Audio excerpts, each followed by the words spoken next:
Hey, what's up, guys? Welcome back to Frugal BC. Got a nice live stream for you today, and interesting enough, got quite a few comments in the chat already. Didn't expect to start the stream out with so many comments, but I got some interesting news today. We're going to go through. Nice to see the price of Algorand going in the right direction, I'm sure.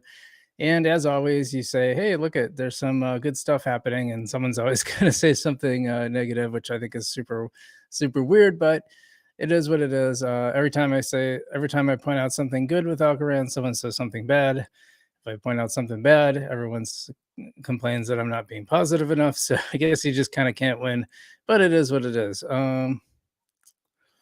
Yeah, let's just see what people said. Ski Mask Plays says H bar and Algo will get institutional adoption along with Sol and Stellar. And Circle will continue to run the world. Says he's not sure if he will make it. Oh, this is Gekko says, not sure if I will make it, but greeting Frugal BC. Welcome. If you don't make it, well, thanks for saying hello. Appreciate that. Tom the Bomb says, excited for the stream, and also says, putting on a pot of coffee. Now, what does Tom the Bomb mean by that? Well, turns out, and John Woods just shared this week, and it's kind of causing a little bit of a stir. Turns out there's a coffee company that is using Algorand in its blockchain. You can go buy it actually today in the store or on Amazon. We'll talk more about that. I'll talk a little bit about that. I think that's kind of our lead story today. We got some other stuff going on too, of course, but going to do a live reaction and to Hedera video. Hedera had a good week last week, and then now it's been kind of flat, but Algorand's been having a really good week. So we're going to look at the price of Algorand, which has actually gone really well. Also, you notice my old logo. I just found this one. I'm going to probably replace it, but the excuse me, the studio one's gone. So that's that. This one says Tom the Bomb, and I'm putting pot in my coffee. Small world. Well, that's kind of funny. So we had a little going back and forth. This one from Caspa God, must be a big Caspa fan, I imagine. Says Algorand has been making such incredible moves over the last few years. It has to reach $1 to $3 range, at least in this bull. I'm thinking, yeah, no, I've done these videos before, but I think Algorand's probably headed to $2 to $3 range. I would imagine. I'm hoping the upper $3 range, because it's going to be a pretty big blow if it doesn't. I think if it doesn't get over its last all-time high, and I'm not counting like the brief candle, but like an actual level that it sustained, it was probably in the low $2. So if we get 250 and above, I think Algorand will be in good shape. H bar, anything over $1 would be incredible, I think, for H bar. Near's already popping off too. We'll take a look at that on the charts when we get to it. In fact, why don't we just get to those charts now, and then we can get to some news.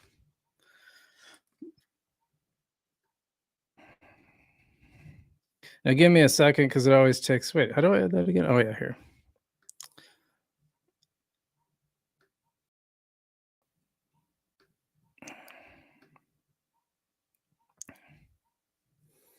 Okay, we are sharing. Okay.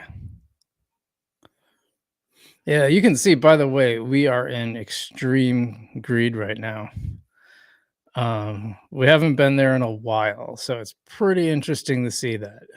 I don't know when it flipped over, but we haven't seen extreme greed. That's when prices are skyrocketing. And to illustrate that, yeah, Bitcoin was over 62,000, pulled back just a little bit, but 62,000. I mean, my average buy-in was under 30, so to have it be there, 2x already.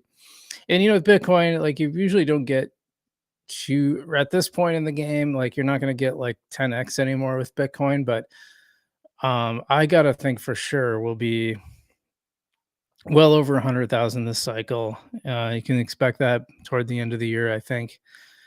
I'd be surprised if it didn't. I think the cycle could be considered somewhat broken or diminished. And Ethereum, yeah, Ethereum at 3,500 now. That's not it. That's a little bit of a pump up. We got some like crazy ones that we're gonna get to. Solana hitting 130. Took a little more profit in my Solana bag. I wish I had made that big bag bigger because I'd be taking like crazy profits on it. It's it is what it is. I know we talk about the technical side of it a lot. That lacking, it's lacking. It's just down again. What was it, about a month ago? Maybe less, 3 weeks ago, something like that. And but yeah, 25% up on the day. I bought Solana at like, I think it was sub to $20 or something like that. It's kind of crazy. So yeah, that's been a good. I've made a lot of money off a small little amount. XRP on the other hand been very disappointing. Has just not gone well. I'm up a little bit on XRP, but not enough to take profits. I'm usually looking at probably 2x before I start taking anything out. And that's just de-risking, by the way. Cardano 24% up. Can't complain about that too much. Uh Dogecoin up 64%, and skipping Avalanche, which is doing pretty good, 17%, is Shiba Inu up 126%. I have a teeny tiny moon bag of Shiba Inu, and that means that all my initial investment is taken out. It's all to the good. And this one, I'm just going to let it ride. And if it becomes something halfway decent, I'll probably take a little profit toward the top of the bull run. But I have no need to de-risk, so I'm happy to let it. It's such a tiny amount; it would be meaningless at this point. So I'm just letting it ride. Chainlink going back up. That was under $20 before. Heading on the way up. I remember when you could get Chainlink for like $6, $7. Tron, okay. Polkadot, pretty good. We've seen a lot of pumps. And this is like a weird thing of crypto when a 10% gain or even an 18% gain is like considered barely anything. Right now, that's the way it is though, because we got stuff pumping like 30, 40, 50%. Toncoin up 27%. Bitcoin Cash up 68%.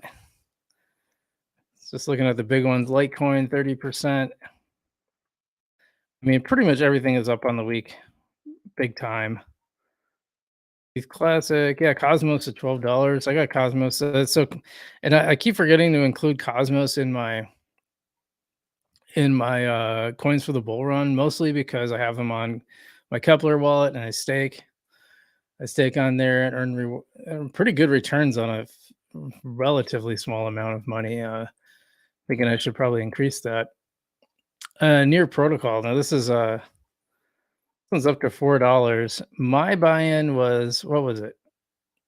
120 something. I think I said 114 last night, but I think that's what it was at one point. I was actually underwater on near, but yeah, that one's almost been a 3x, pretty close to a 3x already, from the lows that I bought from my average buy-in, which is crazy. Up 11%, almost 12% on the week.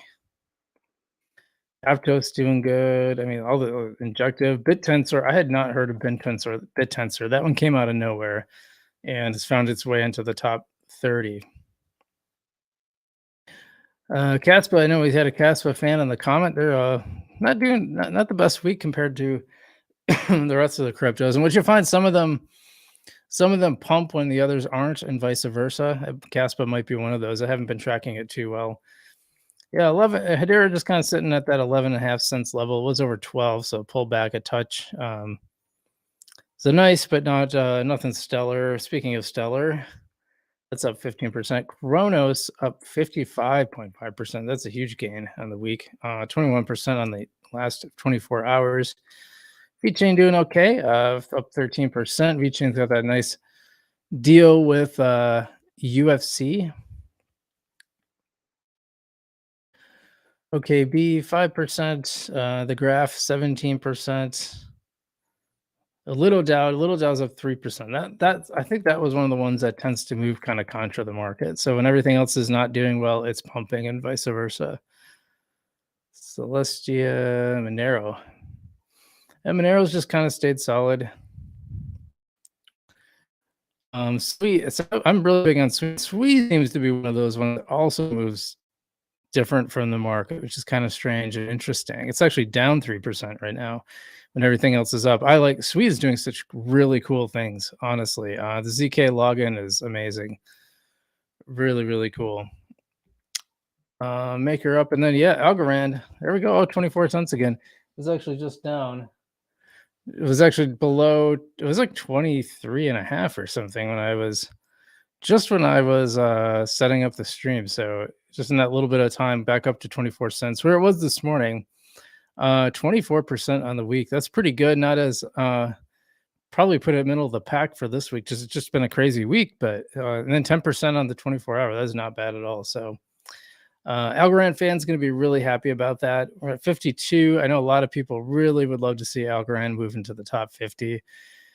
When I first started covering Algorand, I think it was like 17, 18, and then it was in the 20s for a long time, and then all of a sudden it started climbing back down to the 30s and then the 40s, and it's been in the 50s for a while now. And then here's the crazy one. PayPay is up 225% on the week. That's crazy. Absolutely crazy. I don't think it was in the top 100 before this week. Um yeah, that's a bizarre pump. And so PayPay got bridged over to Algorand, and a lot of people have PayPay from various things on Algorand. I have a pool on Tiny Man that is PayPay Algo, and it's all PayPay that I got from playing the Fractal Monsters game, who's one of our sponsors, by the way. Got a little news item probably coming up for them. We'll talk about. But yeah, PayPay's been pretty good. It's one of those weird meme coins that I don't know. I don't know. I never know what to think about meme coins. You get people excited, and then people buy them, and they go up in value, even though they don't have much technically going on. You know what I mean? They're just kind of a coin created to exist, and that seems to be enough for people. When you have projects that actually have real technical value behind them, it kind of doesn't seem to matter. It should, and it might for long-term sustainability. It probably will. Like I'm sure Algorand will be around in 10, 20 years. I'm sure Shiba Inu won't. Maybe it will though. Who knows? Don't underestimate the power of the meme. Yeah, Bonk at 103%. I hadn't heard of that one. Fetch AI I have heard of. That's up 76%. That's wild. I don't know how many is going to go through, how much farther, but I just think that's kind of impressive. Anything AI is going to be big. I think gaming tokens are going to do pretty well. I've done pretty well. Actually, took a little profit in my PYR because I went up to close to 850. I decided that was close enough. I'd take another little snipe at it. My goal is to get all into the positive. Right now, I'm about halfway there. And that means that I've taken out my initial investment, all Moonbags. That's what we're going for. Yeah, so Mina is one of my favorites too. I've already taken some profit on that. My average buy-in is like 23 cents on Mina or something like that. Maybe 39 cents, something low. It's something very low. So next target I'm looking at is a $1.75. This is the beginning, by the way. Like we're not even in the real bull yet. Just one more of my picks that I wanted to point out. I got to acknowledge, by the way, I got to acknowledge Gala doing really well, 52% up. No, Gala was one of the coins that had done even worse than Algorand over the past year. That's probably not true anymore because it's gone up quite a bit. But Gala, I'm just not a fan of. I'm really not a fan of the project, what they're doing over there. Those guys are. I think they need new leadership. They disrespect their users. They don't. They gaslight their users. They say one thing and they don't stick to it. I always judge people by their actions, not their words, and judge how the two are different or the same. People say they're going to do something, and they do it. You can start trusting them, and when they don't do the things they say they're going to do, you should probably stop trusting them. In business and life, doesn't matter. Here's another one: dog, wife fat. I don't even know where you're supposed to say that. Up 260%. So it's one dog wife at wife hat. I don't. Guys, I don't even know what that's. It's got a cute dog photo. I mean, I like dogs. I love dogs. I have one myself. Um, but yeah, so that's one dog wife fat is worth $1.21, and one Algorand is worth 24 cents. So you have to acknowledge that crypto is just kind of weird, right? Don't always expect crypto to make sense. Pyth, I've heard some good things about Pyth. I haven't bought into it. Up 21%. Yeah, that world coin, like, okay, well, here we, yeah, so my Blur play, a lot of you made fun of my Blur play. I get it. Um, Down 10% on the week, up 1.8% on the day. I'm actually up on Blur. I'm not down anymore. I was underwater on Blur for a long time. Blur's an interesting one. It's a token for an NFT platform that seemed to be competing with OpenSea, and I thought they were gonna crush OpenSea because they basically like waived all the fees. So it's like, yeah, well, why would you sell something on OpenSea if you can just sell it on Blur? Like, just makes sense. So I thought it was a good bet, and it might. Who knows how it'll pan out? I mean, it's up, so I haven't taken any profits on it yet. But yeah, that's the top 100. Let's take a little break. Oh gosh, it didn't even go on. Uh, it said it was sharing the screen. Okay, so is everyone? Sorry, guys. I should have checked. Okay. Well, let's see who's here today.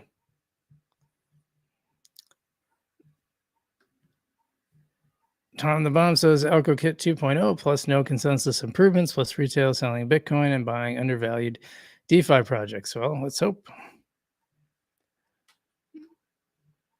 Market has to price these updates before they release.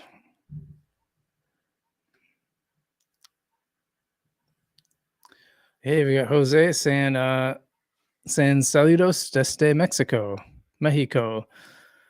and saludos to you too, Jose. Appreciate it.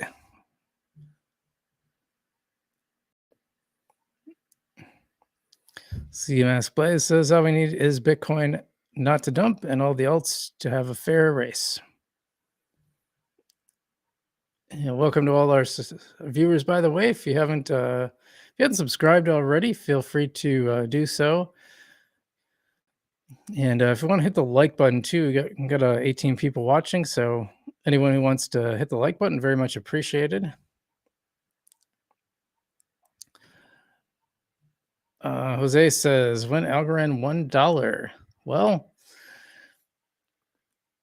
that's hard to say, but I wouldn't expect it until after the halvening. And I know a lot of people get mad when you call it the halvening, but I think that's I like that term. I like the way it sounds, so I'm going to keep using it. I'm going to say halvening. Boy, that is going really slow.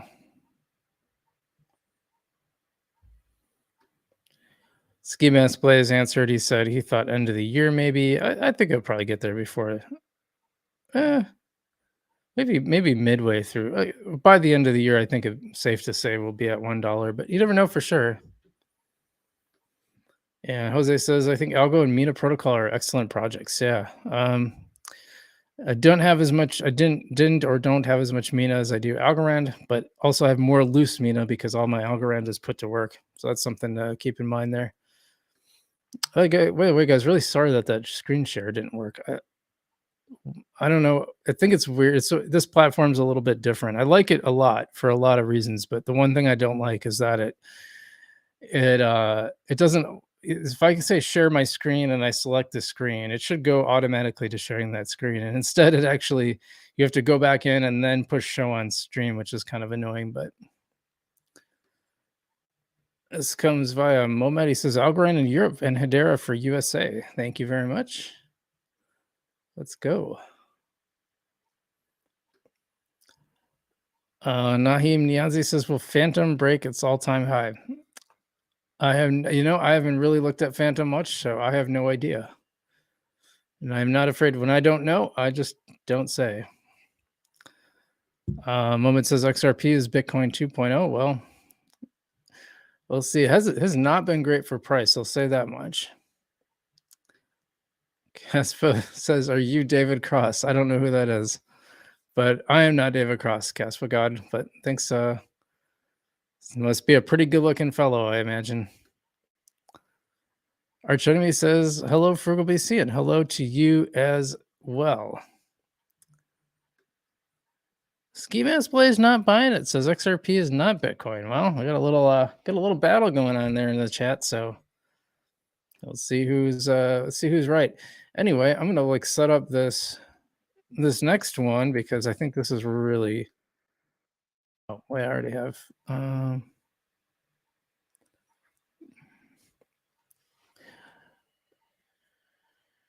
Yeah, it's kind of weird because like when I look at my window, it says that it's sharing. So you just assume, oh, it's sharing.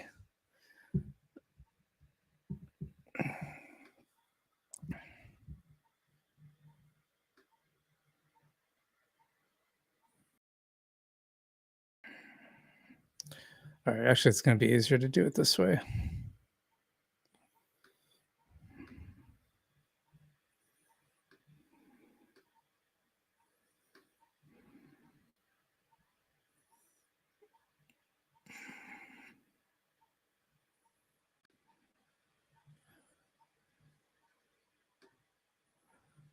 Okay, here we go. Okay, this is from the Algorand Foundation. I actually saw this through John Woods. I guess I didn't find his original tweet, but it says coffee tastes better when it's traceable on the blockchain. Trace Lavazza's coffee journey on Algorand. La Reserva de Tierra, Cuba. And we'll take a look at this in a second.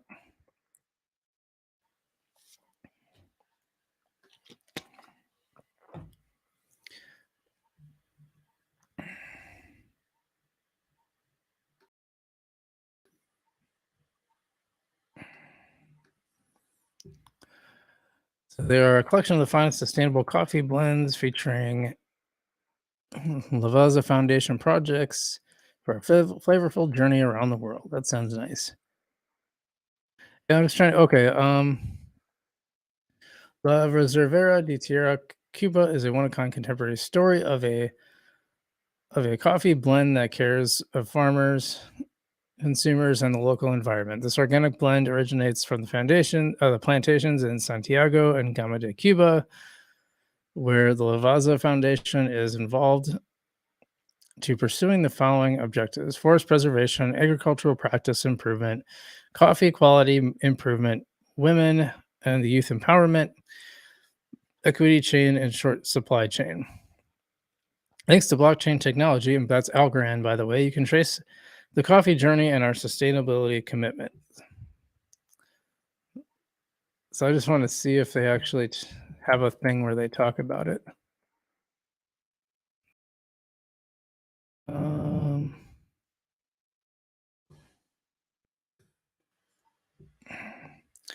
We work with local communities to simplify the value of chain model in order to replace as much value as possible in the hands of coffee growers. In doing so, we are scaling down the coffee production chain in order to place a greater focus on the key activities in the coffee production process. Yeah, I was hoping to talk a little bit more about.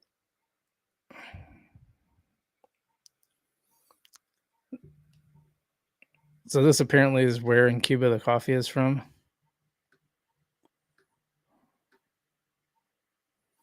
You can see the number of plants, the size of the finca in hectares.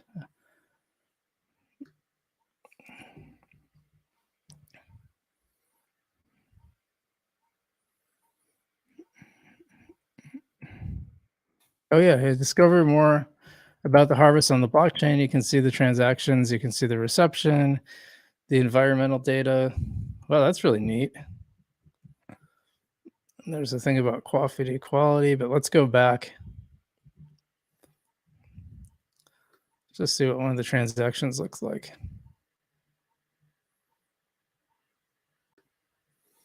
So it seems like it just brings up the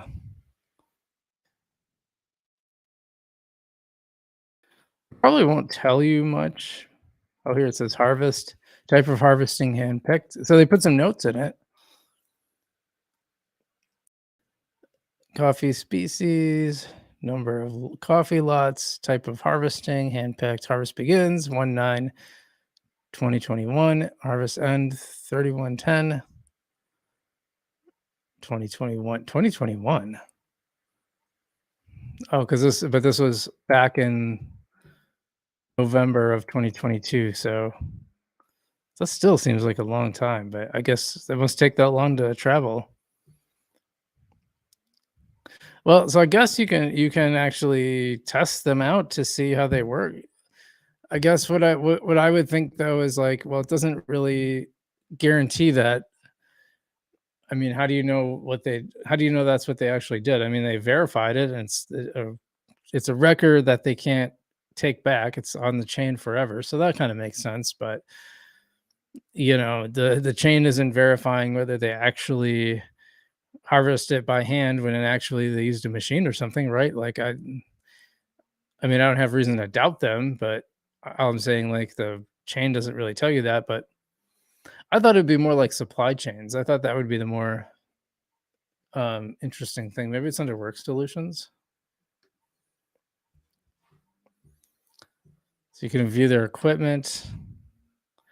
I mean, they're putting a lot on here. I think that's pretty cool. I'm sure a lot of companies don't do that. Hmm. I don't know how long I'm gonna be able to live stream. My voice is starting to go already. But that's interesting. Well, now you know coffee on the blockchain. That's what it looks like. Kind of neat. I think it's kind of cool.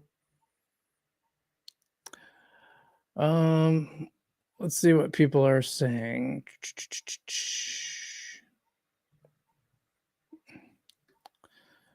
Tom the Bomb says, "Did you know 81% of circulation? Did you notice 81% of circulation now instead of 80%?" Hmm. I'll have to pull that back up.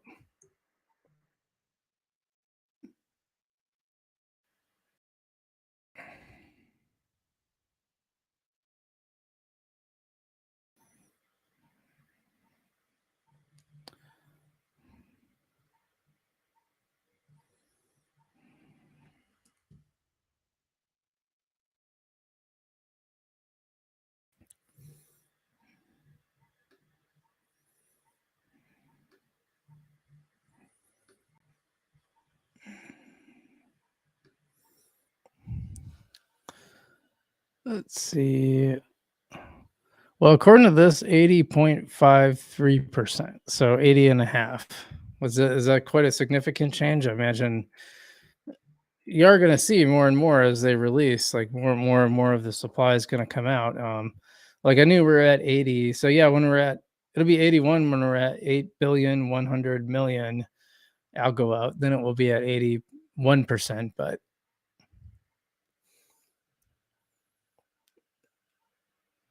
yeah, that's not, I don't think anything's too unexpected there. Not that I can see.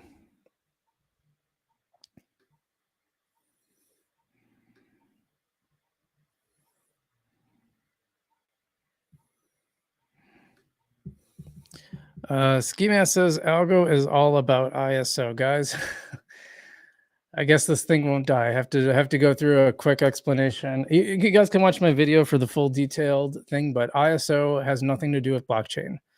And I'm going to keep telling people about it until this myth dies. And everyone at Algorand will tell you that ISO doesn't have anything to do with blockchain. It's a standardization for bank messaging.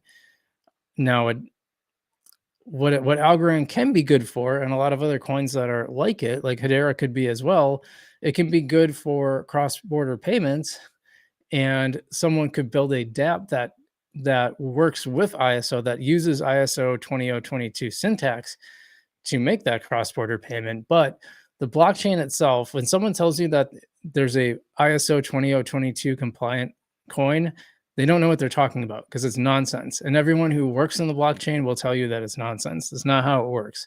So I'm not picking on you. This thing comes up a lot. And I'm trying so hard to get people, because I was talking about it too. I was talking about it like crazy. And then someone sent me a video of Stacey Warden saying in an interview saying like this is nonsense. Like there's no basis in reality for any of this. And the more I started poking around and asking some questions, it turns out, Yeah, ISO, the whole ISO thing is like this weird crypto myth, and I notice people aren't talking about it much anymore. It's starting to go away finally. I don't think, I mean, hopefully I had some small impact, but I'm sure it was very minor. Because otherwise, I'm not really sure why people kind of wised up to the fact that it's not a real thing anymore. But anyway, I just had to talk about that because people bring this up all the time, and like I said, I'm not trying to pick on you. Numerous people still I believe this for a long time until I started doing the research and find out that the whole thing is kind of a myth. Like I said, and stuff, coins like Algorand are perfect for cross-border payments because they're so inexpensive. I mean, I've done a cross-border, I've been the recipient of a cross-border payment, and it's just amazing. Like you get all this money from another country halfway around the world, and it takes 3.5 seconds or whatever it is, 3.3 now, I think. I think they can get it down to a second.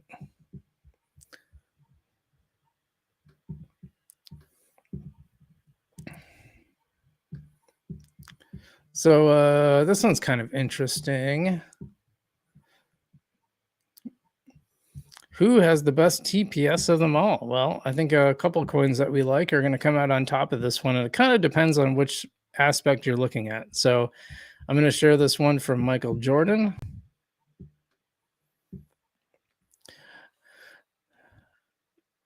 Algorand number 3 for current TPS and number 1 for max TPS.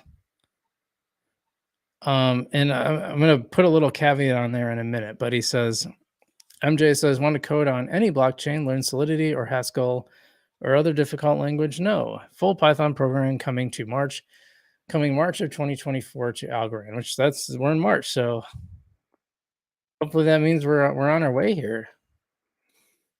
Algorand instant finality, no soft forks, no downtime, native assets on layer 1, atomic swaps on layer 1, on-chain randomness, rekey a wallet in L1. We've all had to do that because of the my algo hack, by the way, which by the way, I still to this day I get messages asking me, I had my money on my algo, what can I do? And the answer is, if you haven't rekeyed it already, or if someone else rekeyed it, you're kind of screwed. So DREC, that is a partnership between Hedera and Algorand. I actually kind of AJ broke the full news, but I broke the fact that Algorand and Hedera were talking. John Woods had been in talks with Lehman Baird, and this is what they were talking about. This DREC, which is a decentralized recovery, basically a way they made an alliance, the decentralized recovery alliance, where it's about the blockchains making it easy to get re-access to your coins when you lose them, because this is obviously the number one issue in crypto and the thing that freaks everyone out. It freaks normal people out. You got to remember, if you're like knee deep in crypto, you're very different from the rest of the world, because most of the world looks at this stuff and they just see math equations. They get really nervous. So you got to keep that in mind. The easier you can make this stuff, the better. Africa, India, Italy, Digital Euro, and United Nations partner. Algorand, 53rd most popular CMC, will be number 5, or sorry, will we be a top 5 most popular blockchain a year or so from now? I gotta tell you, I don't think so. I could be wrong, but top 5 that's a big hill to climb. I think we could be improved. I could see within the top 40. I could see in the 30s. I could see Algorand getting there. Will it? I don't know. So this was a reaction to House of Chimera's comparative analysis of average real TPS. So this isn't hypotheticals. We'll get to that in a second. But this is real TPS.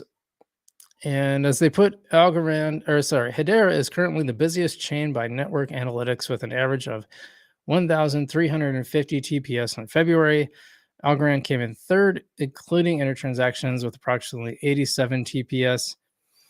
And a lot of that might have had to do, let's see, they have a triple, it includes intertransactions. With Hedera, it says it includes HSC transactions.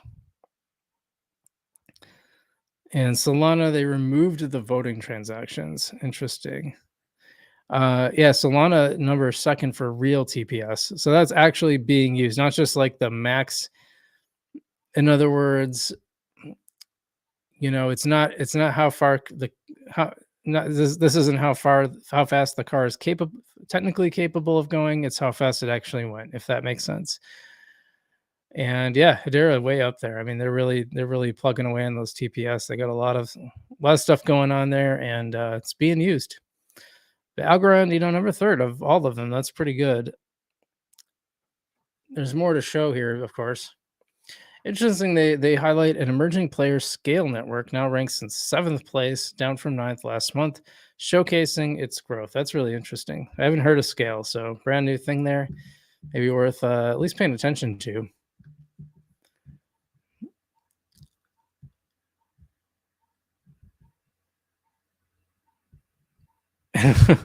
This guy Rizzy asked him, so Michael Jordan, I think he's an actual paid ambassador.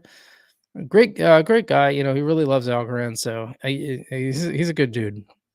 Curious, what if by the end of the year Algorand isn't top five? What will you do? He says, "What do you have in mind? Like moving to Canada or something? Jumping into a pool of ice water? A bet?" Did he respond? I gotta see. Eating a super spicy ramen without drinking seems nice, but for real, what will you do as a community? It's like I'm not stopping until the world recognizes Algorand for what it truly is, the best. Not gonna lie, don't mess with Algorand community. They keep attacking Solana. I love your commitment to it. Godspeed. Yeah, I get it though. Like we attack Solana because it always seems to be not. It gets all the price action and attention, but it never seems to do what it's supposed to do.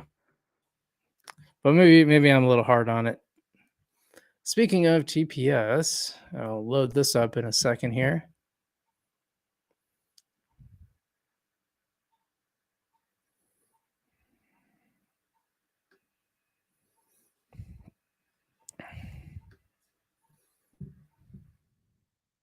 So this is interesting because this is real time, and if Algorand technology can receive more consistent, stable, and faster investment than other projects, it can be a top five technology by 2024. So this one has, what is this a picture of? Where is this from? This is what bothers me. It doesn't say where that's from.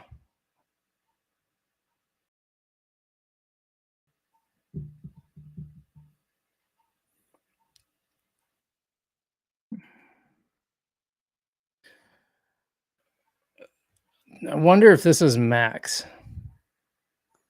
but that can't be right. I don't know where this is coming from. I really don't understand it because it's very different than the other one, and also we don't know. Let's see if that does it any good. No, it doesn't. See, so you got when you guys post this kind of stuff, you got to post where you got to post your source because I have no idea where this is from. I don't know the time frame. I don't know anything about this, but it has Algorand at number one. Actually, I'm gonna pop that back down. I'm sharing this, right? Okay, good. Oh, and it's doing that one too. We'll do it that way. There, you can actually see me now. Yeah, there's stuff I don't like about this. Shoot, where did it go now? Oh, here we go. So yeah, it has Algorand at number one with it's got max record, which Hedera has maxed out higher, by the way, at 7,200 versus 5,400. But it also has in real time Algorand at 895. So this could be like a snapshot. My guess would be a snapshot from back when Aura mining came out. That's got to be where it's from, right? Followed by Solana, then Hedera. That's why I don't know if I trust this because that seems really, really low for Hedera. So I don't know when this was taken, but I tend to trust the other one because I can actually see the source, if that makes sense.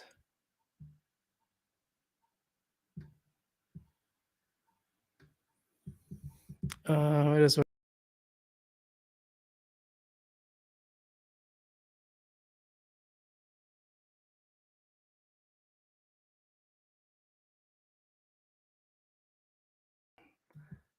Sorry, I hit the wrong one there. Okay, so Ski Mask was asking about, so there is no international standard. No, there is an international standard.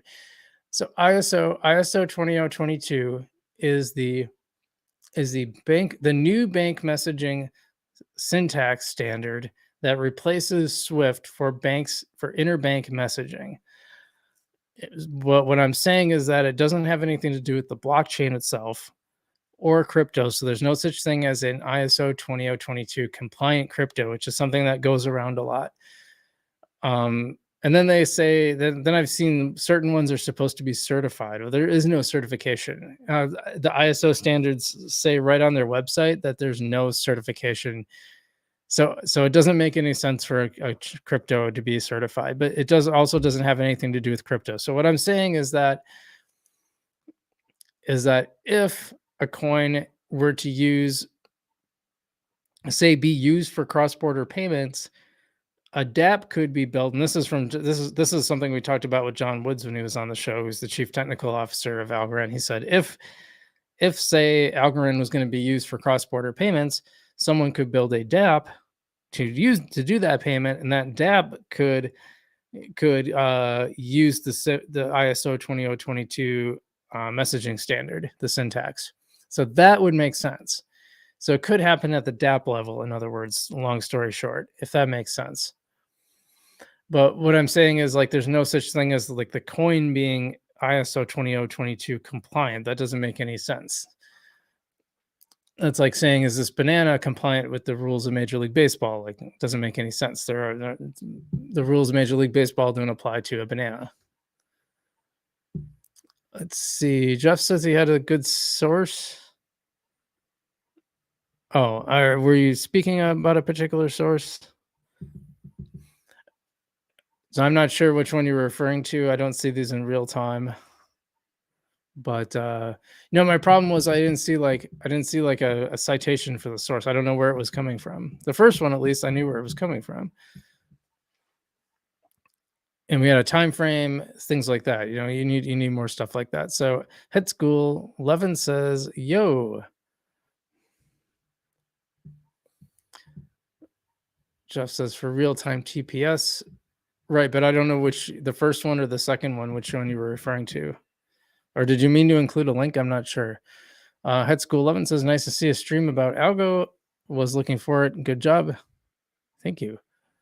Appreciate that. Let's see what else we got. I want to talk about this one. I might save my reaction. I don't know if I want to do that one yet. So I'm kind of running out of voice for some reason.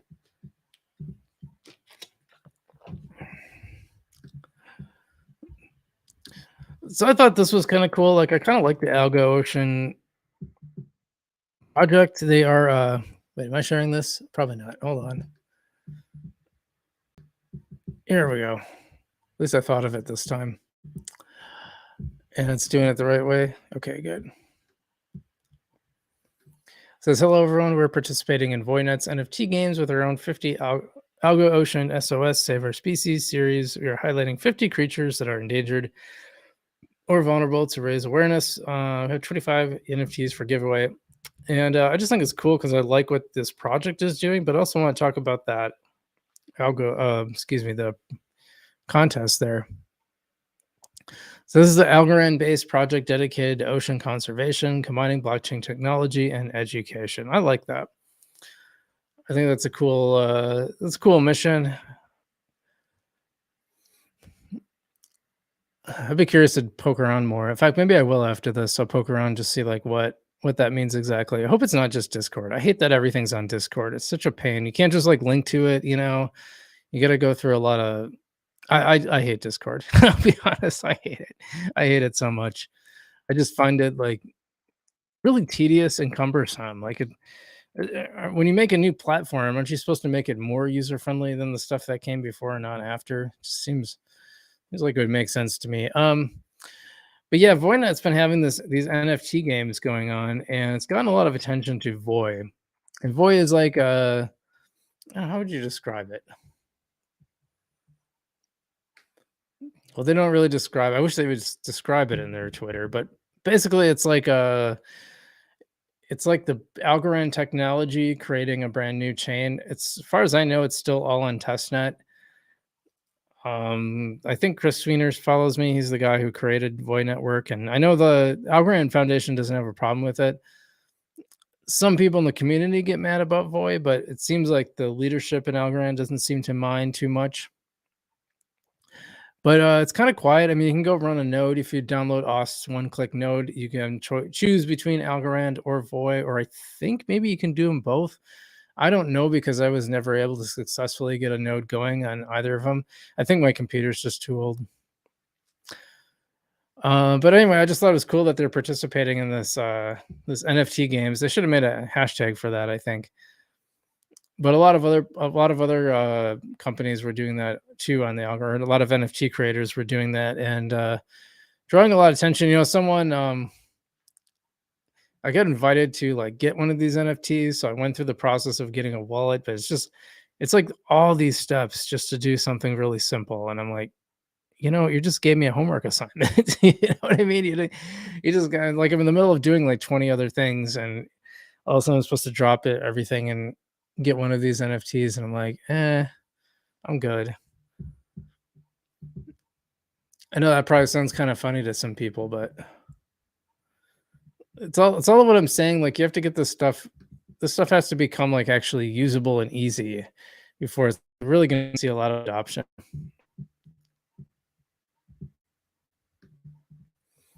Head School 11 says VoidNet looks like tree. I'm not sure what that means. Let's just see what else. I got a couple other things here. Oh, this is a great one. Yeah, I'll do these. I'll do these last two for sure. Yeah, by the way, if you haven't hit the like and subscribe button so far, love it if you'd do that. As I always say, you don't have to smash it. You can just press it gently. Works just fine that way too. It's kind of my thing. Kind of my thing. Yeah, we get 20 viewers, so it's nice to. I'm starting to get viewers for these streams. It makes me want to do them more, you know. But yeah, if you are watching, oh, Head School says, I think you meant Algo Ocean looks like tree because like it was a project on Algorand that planted trees, yeah, and promoted on Yieldy. Yeah, I remember what was that project called? I remember the coins were called trees. Probably still have some in my wallet somewhere. Oh, Yieldy. We remember Yieldy, don't we? Yeah, by the way, another one from Michael Jordan about Microsoft. Yeah, Microsoft and Algorand. What do those have to do with each other? Let's take a look. What we got here? MJ says, looks like Microsoft quotes Algorand in their new patent paperwork filed in the USA with the USPTO. Is that the patent office, I assume? Patent and trademark office. So there you go. Thanks, Roa Moylanen, for finding this. Are you running an Algorand node?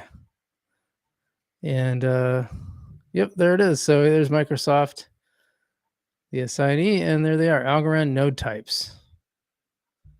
Talk about that a little bit. Kind of neat. He says, anyway, find out who submitted the patent. Would it be possible to see if they'd seen the latest coin fabric node paper, if they are referencing the protocols docs from 2021?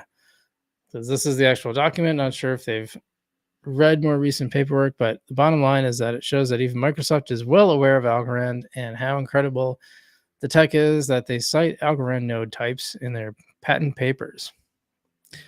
I think that's pretty cool. This person says running a node since last week. Pretty cool. So it's interesting because Hedera, you know, their governing council are all people who are running all companies that are running nodes. So you got Google running a node, you got LG running a node. I don't know if I don't think all of them run nodes, but most of them do. So here they are running these nodes, and you can stake to them on your wallet, and you know just earn. You just earn by staking, which is something I missed on Algorand a lot. That was actually my oh shoot, Forgot to. Okay. Yes, but that's something I really miss. I really miss that. Governance just kind of annoys me, to be honest. I mean, I just did DeFi. I just did a DeFi for this one, and I didn't subtract anything. I only added to my pool, but it still kicked me out of. Apparently, you just simply can't touch it, which kind of defeats the purpose because you want to take rewards and reinvest them every day on Tiny Man. So the DeFi rewards kind of didn't just make sense, and I didn't want to just sit there. They just really did it. It's not incentivized well because you're rewarded for just parking your Algorand when you can actually do stuff with it and earn way better rewards. So why would you park it? And that was supposed to be the point of DeFi, is that you could also participate in DeFi and earn rewards and participate in governance. But then they make it so like anything you ever touch it, which is what you're supposed to do, you're supposed to reinvest profits. And they just you lose, you're out, and there's nothing that tells you like, hey, if you do this, you're going to be out. So anyway, let's see. Let's get to some comments. Nate Thorpe says, "Thank you, BC. I love the content. Thank you, Nate. I appreciate that, and thanks for watching. I appreciate that as well." Head School says XGov is even worse. I hope Tiny Man governance will be good. Yeah. I think Lofty actually does governance pretty well because they send you an email. You're in if you're like in the project, right? If you have a project, then you just vote on stuff when something comes up on a project that you own, and you don't have to. If you just don't want to, you just don't. It's optional, just like US voting. You don't have to vote in the elections, right? And yeah, he says XGov is even worse. I find it like super confusing, and also like the projects on there. I don't want to say anything. I don't want to say anything. Some of the stuff I saw on there, I'm like, come on, you're just getting free money. Like that's not right.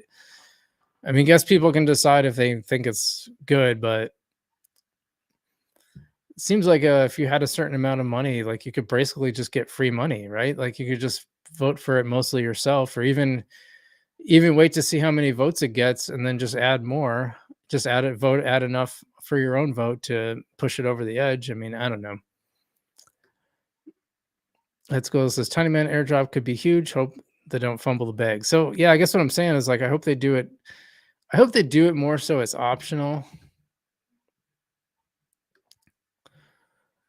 Jeffrey says governance period 10 has a lot of measures to vote on. Maybe I'll take a look.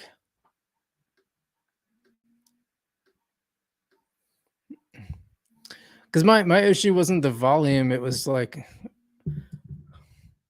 but I wouldn't even necessarily say that's a good thing. But it was less the volume, it was like the quality. It's like I just don't care about any of this.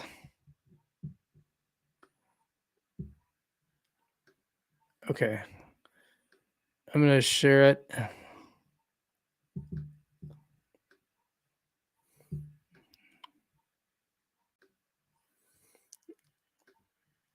Let's see what we got here. Yeah, there are 18 measures. Geez. Minimum staking floor to receive consensus incentives. Most people felt it should be greater than 5,000 algo. Interesting. Not finished yet, by the way, I don't think. Voting is what, the 14th? Must be the 14th. Our governance just went live, so this is what they have.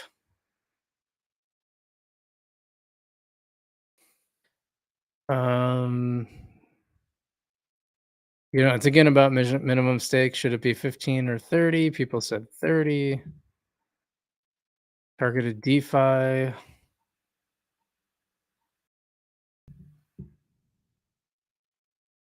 I just asked the damn question. Allocate 404,000 algo to GP11 to Algorand to be distributed as declared above. Also, is for their people said no. Screw BFI. Vault Tville and users. See, I don't even want to vote on half this stuff. I just don't care. Receive objectives to increase TVL and users by incentivizing vaults with rewards to boost APY. Is this non-fungible domains vaults or something else? I mean, I don't even know what this is about. Oh no, Algorand. It's on their vaults on Algorand. Okay. Yeah, people are not liking these. They do like so far this one. Targeted DeFi for other chains. See, I just don't care about this because it doesn't work right.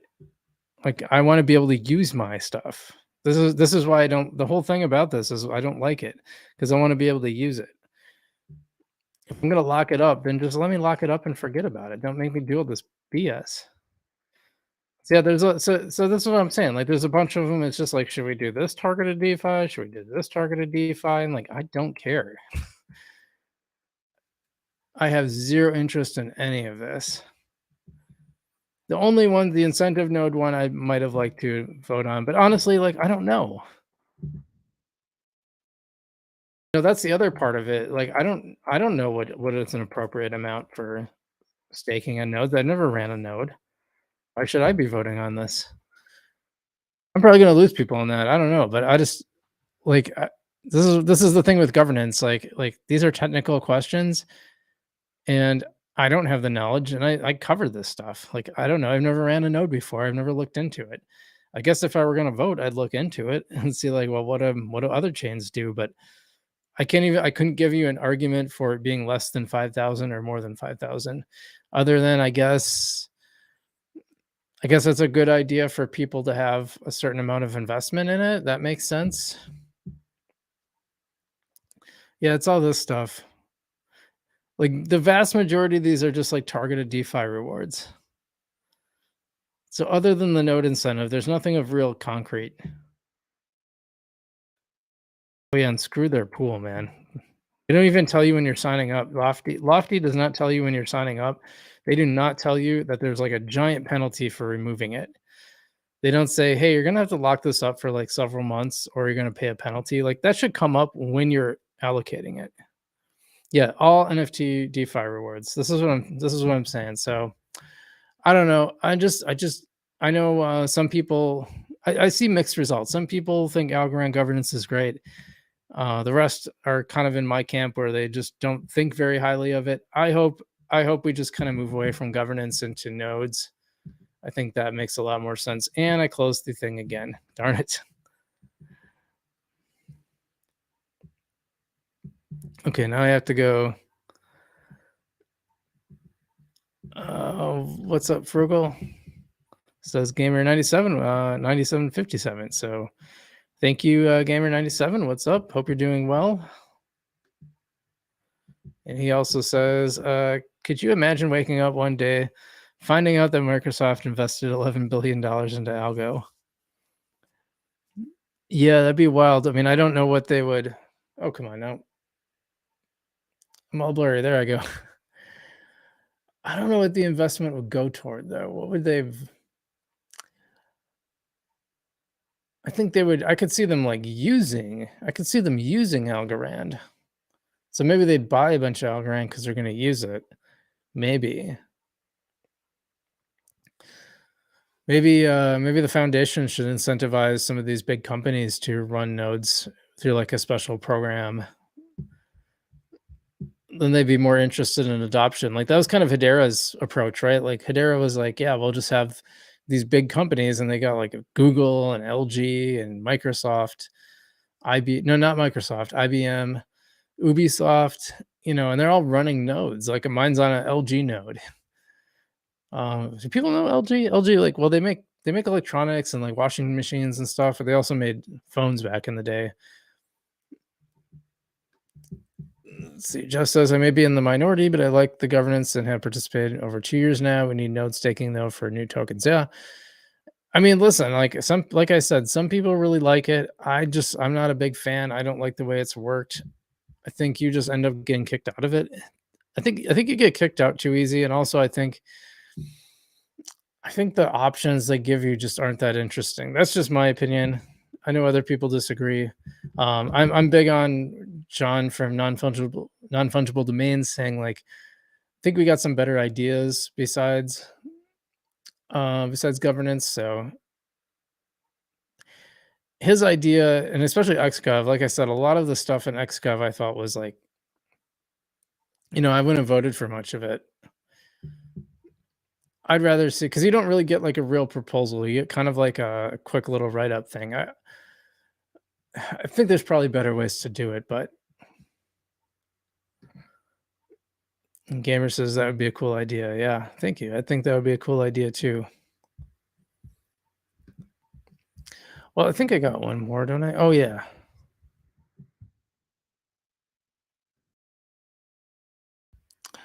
And I got to share again because I screwed that up.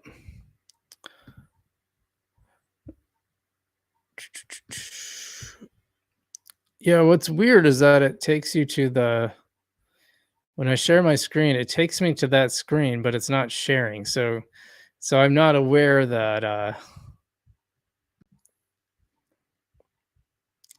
least I remembered my schema this time. Oh yeah, so we got Fractal Monsters here doing some cool stuff. Updates from them. They are a sponsor, as is Non-Fungible Domains. So big shout out to those guys.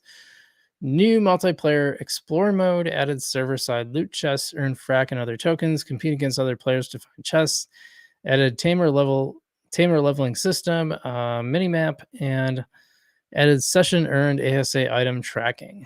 Public release coming soon. So let's just take a look at these. It's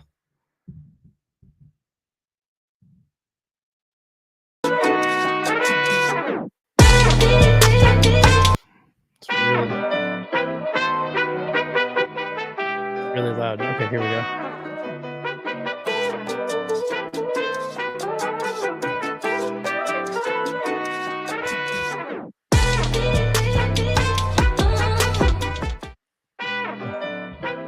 Okay.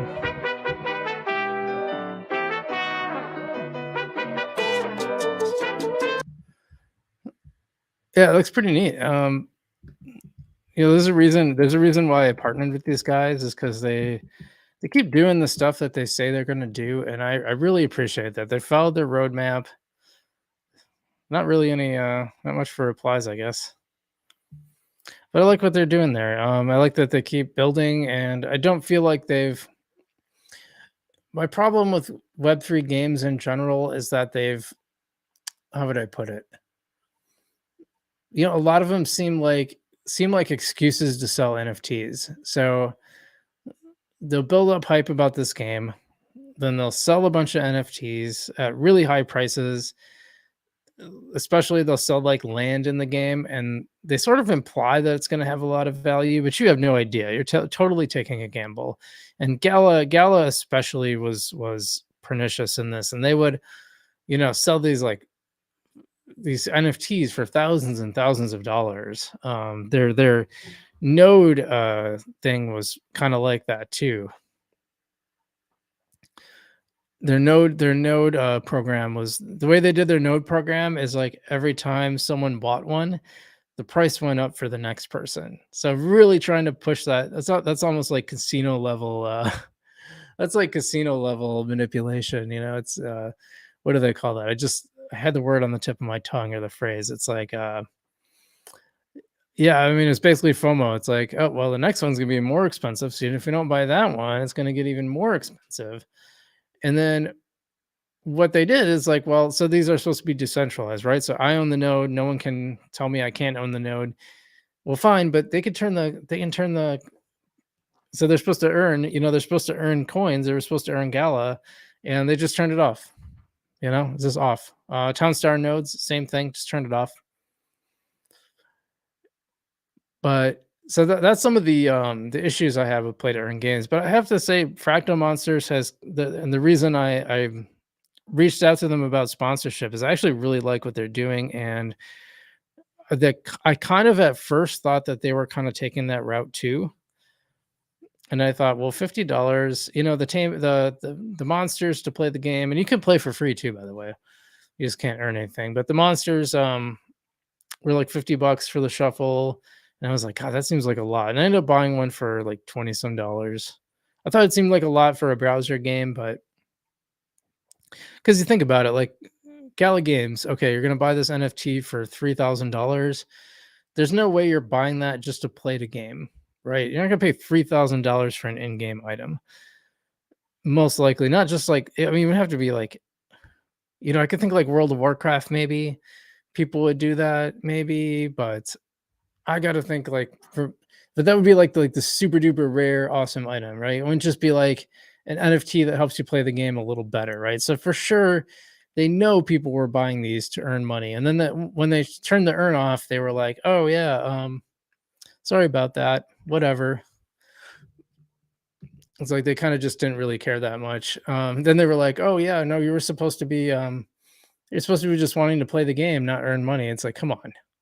You think people bought thousands of dollars of NFTs just to play a game? I mean, of course they wanted to earn money.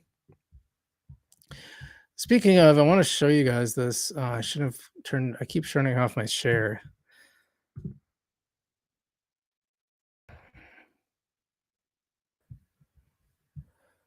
Probably easiest to go through my. This guy made this video, and he was like, he was actually really knee deep in Gala. He had bought like the nodes. I think he had put like 100,000 into this.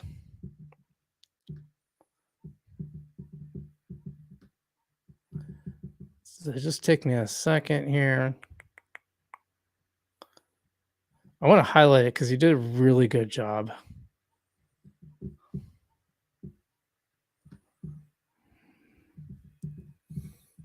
Okay, here we go.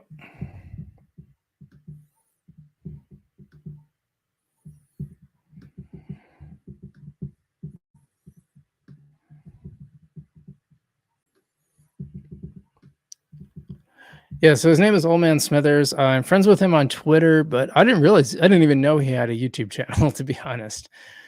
A former streamer turned crypto enthusiast, huh? So he just put these two videos out. The history of Gala. Well, yeah, the history of Gala Games. First, the history of Gala Games, introductions and disclaimers, which is kind of short. And then a longer one, the history of Gala Games, the year of 2029. And it kind of goes through. Maybe we should watch a little bit. I might do a reaction video to this one, but yeah, you know what? I'm going to share just a part of it.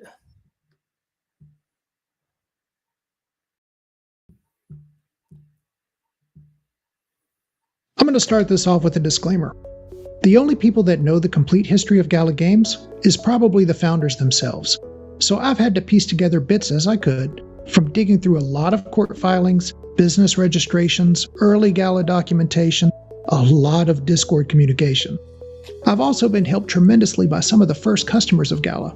I'd like to say a sincere thank you to those guys. You are the real MVPs.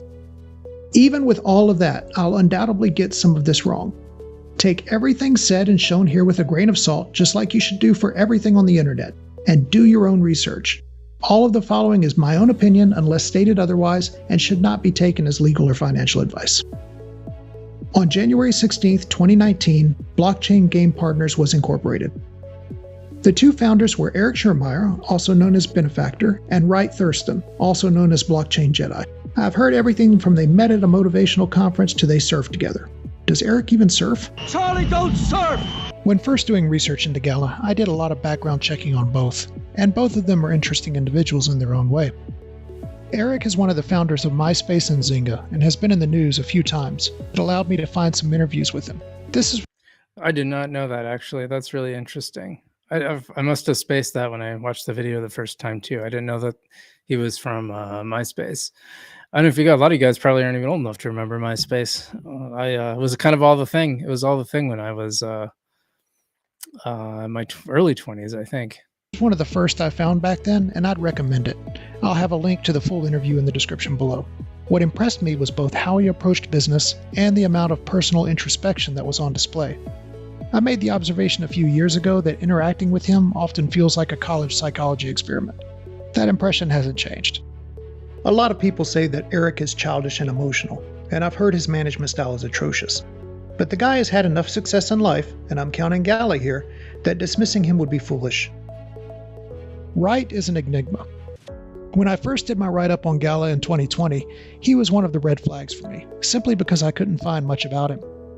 According to Jason Brink, Wright was one of the largest BTC miners in North America during that time. That's a huge claim, and I couldn't find anything to back it up. Stuff like this always sends my warning bells ringing, and the more I dug into Wright's background, the less I liked what I found. I have had dozens, if not hundreds, of people telling me what a great guy Wright is. I have also seen his name mentioned in a number of news articles, SEC investigations, and MLM reports, which leads me to my next point. It's usually a good sign, huh? It's important to remember that both Wright and Eric are human, and therefore flawed. The world isn't black and white. Eric can be both a genius at starting companies and horrible at running them once they get out of the startup phase. Wright can be a great guy and a hell of a salesman, but also make decisions that are questionable at best and immoral or unethical at worst. One of the reasons I wanted to make this series was to show both sides of that coin. These two started Gala for a variety of reasons, and I don't doubt that getting filthy rich was one of them. But I do believe that each of them had their own grand vision of what Gala Games could be. Sadly, it seems they were opposing views. At the time of this video, both Wright and Eric are embroiled in a legal battle, with both trying to remove the other from power. The mud has been slinging, but ironically, it has allowed more transparency into Gala Games than ever before. No matter how it turns out, I do think it's important to recognize that both of these founders were responsible for the rise of Gala Games. Both of them may be responsible for its fall as well. By the way, he gets into this later on, but not only are they suing each other, but multiple of the game companies they work on, because Gala Games is like kind of an umbrella. Multiple of the game companies are suing Gala for believing that they didn't do what Gala said it would do. So usually when you see a lot of lawsuits going on, I mean, lawsuits happen in business, but when you see a lot of them, and they're especially when the founders are suing each other, that's a really bad sign. All right, back to the timeline. So we have Eric with an idea about a blockchain gaming company. We have Wright, who had the blockchain experience, a team of developers, and was running companies that had seen success by selling nodes. It seemed like a good match. One of the companies that Wright was involved in was Connect United LLC, which was later changed to Connect United DAO. Connect seems to do a lot of things, but at least part of it back then was a group of affiliate marketers. I bring this company up because supposedly, a few months after the Blockchain Game Partners papers were filed, there was a call which pitched nodes from the new BGP company to those marketers. Both Wright and Eric talked during the call along with others of the Connect team. There is so much interesting info in this call, and you can find the entire MP4 in a link below. If you prefer some commentary, like an Warlord who's been streaming about Gala Games for years, has done a video in which he listens to the entire call. Yeah, I like Lycan. Actually, we chat every so often. It'd be kind of fun. It'd actually be kind of fun to bring him on too, as well as Old Man Smithers. I might try to bring him on next week. It'd be kind of fun to chat with him about this stuff. Lycan is has made a lot of the same criticisms as I have about Gala Games. The only difference is he's still playing. I just simply, and I think he got blocked from playing recently. Like, I just refuse. I got sick of it. I got so sick of it, and it's sad because actually Townstar was a pretty fun game. It's my kind of game. Like, I've been really playing a lot of Factorio lately. I really like that game. That's kind of stuff I like. More cerebral, puzzle-ish kind of. And Townstar was kind of like a giant puzzle. It was like, ostensibly it was like a farm, also kind of like a town. But the main thing was like, how do you take this 64 by 64 square grid and turn it into the most efficient functioning town that you can? So it's almost like you're making a little machine within this thing. And so I really liked the game, and they just boned it up from all the stuff they did in the background. They had an earn function. They turned it off. As far as I know, it's still not on. You can win. And then the Gala Games account, like I can't send anything. I have Gala on my Gala Games account that I can't do anything with. Suddenly it just decided it doesn't, like, it has a separate transfer code. Why you need that, I have no idea. The transfer code doesn't work. So basically I have a bunch of Gala stuck on there that I can't do anything with, and it's really annoying. Anyway, I'll go on a rant further. So we'll just watch a little more of this. I'm not going to watch the whole thing. I really encourage you guys to go check out Old Man Smithers, though, because he really did a great job on this. And I can't wait for the next ones in the series. That link is also below. In the interest of time, here are just a few of the highlights. When you're trying to have a hit game in the market, you're going to spend anywhere from 10 to 50, sometimes even more, sometimes upwards of $100 million just on marketing. We want to decentralize and disrupt that as well. There's no reason why we should give that all to Facebook and to Google. So one of the ways that you're going to be able to earn money through these nodes is by bringing players to the game and then being paid for that. And there's a lot of opportunity there for people who are serious about bringing real players to these games. My recommendation for you is to seek out and find those people who spend the most money. So who spends the most money?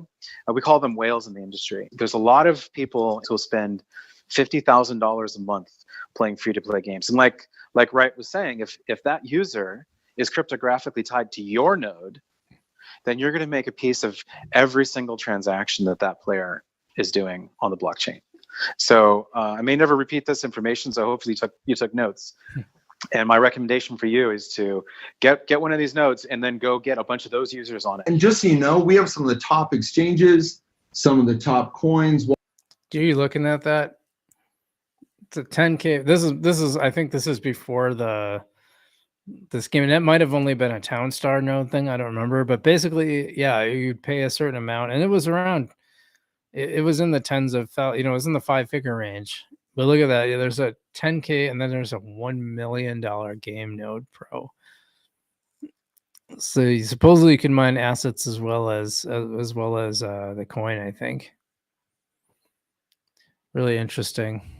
Wallet providers, other blockchain people that are so excited about this and the amount of users that we can bring that they actually want to sponsor the games. They want to advertise. They want to be involved. There's a lot of people that have committed some pretty significant money. And Right, can I add something on this point? Yeah. I think it's worth mentioning to everybody on the call that we are going to be taking the money that we raise selling these nodes and reinvesting it back into the company. This is I think, and correct me if I'm wrong, right? But I think this is different than a lot of other products in the direct sales industry. This isn't just about let's sell as many nodes as we possibly can and cash in. This is take that. Yeah, remember, I think one of the founders was suing the other. I don't remember which was which. One of them was suing the other for like buying a private jet with company planes, but they're going to reinvest back into the company. Just remember that. Money and build these amazing games and 10x, 100x the size of the opportunity for everybody here. So one of the reasons why you want to get nodes quicker is because the faster you start sharing and signing up players in this beta version, these players are all going to be tied to you. So you can get rewards that way, but also your node will actually create more rewards the more nodes you have for the first year. One of the cool things about this opportunity too is when these nodes aren't supporting the game and they're not using all their computing power, you'll have option as an owner to use this to mine other stuff. Like you could support the green blockchain. Oh, that was a little bit of what I was talking about. It's like a 1% increase daily to regular price. So there's kind of like a ramping up. But I remember them being even more than that. I remember them like going up quite significantly. And it was like after each one. So they must have changed the scheme a little bit at some point. You could support maybe some of the other cryptocurrencies out there, even possibly AI. And so it creates a really, really unique opportunity for green, for these AI companies, and to really collaborate with blockchain game partners. You'll notice that the original node packages were for $5,995. Or if you had a cool $1 million to spend, you could get 200 nodes, which ends up being around $5,000 per node. These were the hardware nodes that they first offered. You'll see here that the software nodes are $2,000, and Eric mentions that they're half off for the listeners, which puts them around $1,000 for the first Gala nodes. Not too shabby of a price. Now, I've been told that at first people didn't actually receive the nodes. It was more of a license that they paid for, and then the nodes were run at an offsite location. This is where the monthly fee came in that you'll see on some of the sales copy. That later changed when the software nodes became available for people to run on their own computers. You even Okay, well, I don't want to go through the whole thing because like I said, I think you really ought to. Oh, I went blurry again. There I am. I really think you guys should go check it out. Like I said, it's Old Man Smithers, the history of Gala Games. I had trouble actually finding his channel, so but I highly recommend checking it out. It's super duper interesting. And like I said, he's got more coming. That's just the first one. I was hoping to get to the part where he talks about his own involvement, but that comes later. So I really recommend checking it out. All right, let's see what else we got. Okay, so Head School 11 says, to be honest, best crypto game is Algo Casino, even though I don't gamble. Well, it's interesting. It's definitely interesting. I'm not really a gambling person myself too. I did lose a bet on the 49ers Packers game with Coop Daniels. I wasn't even about winning. I really wanted to put some money. I was talking some smack, saying the Pack were gonna pull it out, and they were close to pulling it out. So couldn't let Coop smack talk the Pack, so I had to put some money up. It was a little bit, it was not that much. But yeah, it's kind of cool because you can actually be the house. Why does it keep doing that? It's on the right setting. You can actually be the house, and so you can actually earn what the house earns, which I think is kind of cool if you buy one of their NFTs. ABC, why setting a low minimum staking floor for Algo Validator node is key. More accessibility means more decentralization and security. Yeah, that's a good point. Well, I thought it was 5,000 seemed reasonable to me. I mean, that's, it's something, right? And it's, by the way, it's just to actually receive incentives. So you can run one without it. You're just not going to get incentives, which, I mean, you could do that now. Not a lot of people are doing that. So, yeah, they kind of asked, like, people thought in the beginning, they thought that people would just run them because they wanted to run them without incentives. And they found out, yeah, not really. I think part of it is, it is a little complicated to set up, like where you kind of have to know what you're doing to some degree. So I think that's why people maybe shied away from it. Even with the one-click nodes, it's still kind of a pain for me. MacGyver 7th, and by the way, welcome to the channel. He says, now if they could offer perks for companies building using nodes with a larger stake, the foundation could offer a boosted percentage on validation rewards like maybe Microsoft. LOL. Yeah. That's what I'm saying. Like, it could be like a boosted incentive or some other perk. I don't know what that would be. Maybe they help out in the background or something. Alex Lacus, welcome to the show, Alex. He says, love Algorand, love your podcast, buddy. I appreciate that. Thank you so much. And well, guys, if you haven't hit the like button so far, I'd really appreciate if you guys would go ahead and press that gently. You don't just smash it. The more likes, the more people come, more people see it. Even in the time after the stream ends, people will still see it. And if you're not subscribed, you definitely want to subscribe so you can see all our shows. Appreciate, by the way, everyone who has subscribed so far. Really appreciate you guys. Thanks so much. We are well on our way to 4,000. I think we're going to hit it. Definitely going to hit it by, I want to say by June. Let's get to 4,000 by June. I think we can do it. Maybe we can get it even faster. And really my goal is 7,500 subscribers by the end of the year. So help us get there. Everyone who's subscribed so far has helped us get there. I appreciate that. And for you guys that haven't subscribed so far, I really love it. I'd love to have you in the team here and joining our live streams and all that. Some closing thoughts. I mean, it's been a great week for Algorand, and I know people get kind of down. It's really easy to get down when the price hasn't been moving. And I know some people are even cynical now, even though the price is going the right direction. You're like, yeah, but it wasn't high here, it wasn't high there. Well, I think it's going in the right direction, and that's where we want to be. when bad things happen, I think it's good. We should point that out when bad things happen. When they don't, when good things happen, we should be happy about that. And that's my thought. And by the way, got a super chat from Silver Something. It says, "Thanks, Frugal. Hey, appreciate that a lot, my friend. It's very cool. Very much appreciated. Thanks for watching, and great to have you here." Philip Riley, so you gave me a thumbs up in the comments, so thanks so much. But yeah, Silver Something really nice. I appreciate that a lot. So I think we're gonna call her a stream for today. But we got one more from Jeffrey saying, "We're so close to making the cup formation. Just need to get to 25 cents. I think we're gonna get there. Did we get there? Nope. Went up, went down a little. We're really holding that 24-cent line. I think we'll be there soon. I really do. All right, guys. Well, thanks so much for watching. Like I said, stay positive. We're making positive momentum. We're happy. Hedera's doing well. A lot of the coins, it's the bull market. This is where it gets fun. Okay, so during the bear market, when everything was dreary and everyone was really really sad, that was the time to buy. That was the time to buy up all the stuff. It's the hardest thing to do because you have to buy. If you really want to make money in crypto, you buy when everybody is like, when that needle is on the fear lever, the opposite of where it is right now. Like that's when you want to be buying in. But everyone's going to be buying in now. Everyone's going to be buying in 3 months from now, and they're not going to make as much as you guys were that were here from the beginning. When you guys were buying Algorand in the bear market, and all the other coins. I mean, that's where the money is really made. The easy part is selling off when it starts shooting through the roof, but the hard part is buying it when it's just been going down and down, and you think, oh my god, what am I doing?